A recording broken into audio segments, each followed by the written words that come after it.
So we can't seem to stop talking about politics, but are we still really interested in this election? Let's have an open dialogue. Charlotte, what do you think? Why is it so important? Well, obviously it's important who's the president, but it is a little tedious because it goes on for such a long time, our election process, and it's kind of all about sound bites. It's all about, you know, saying the right thing so that the people in your party will still support you rather than actually being honest and truthful. I think it's difficult. And even Paul Ryan recently, I mean, he's been told kind of to be quiet by the Romney people and not talk about anything controversial, not talk about, you know, Medicare, but just talk about milking cows, which is controversial to me, but obviously not to other runs people. through his blood, right? Why, of course it's so important, but why is it so important to women, this election, 2012?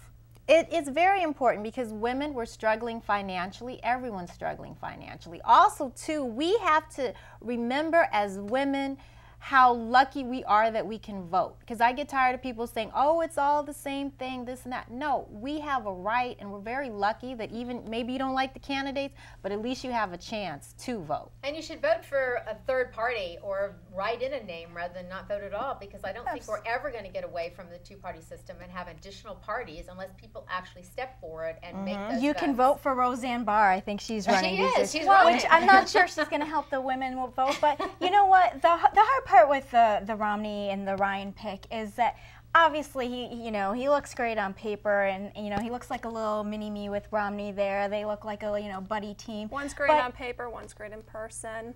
And sort of. I think so. But who is speaking? I mean, on the other side, same thing. You have two men. So who is speaking to the women? The other thing that gets me kind of mad too about the Republicans is it seems like they keep focusing on vice president's looks.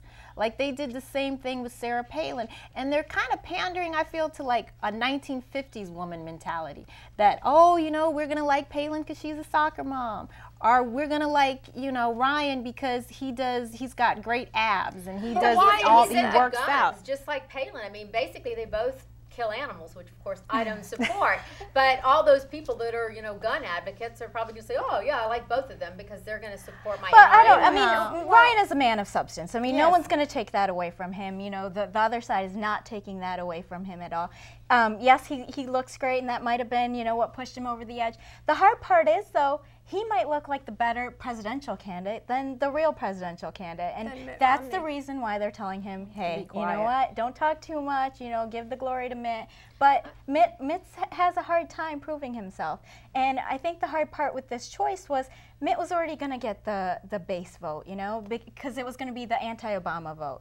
And I don't know if he's going to reach out, if he's going to get the Latino vote with this pick. I don't think he's going to get the women's vote with this pick, and that's the hard part. Well, he thinks he's going to get Ohio, definitely, with this pick. It might seem cliche, but every vote can make a difference. Ladies, don't forget, let's get educated, make sure to vote. We'll be right back.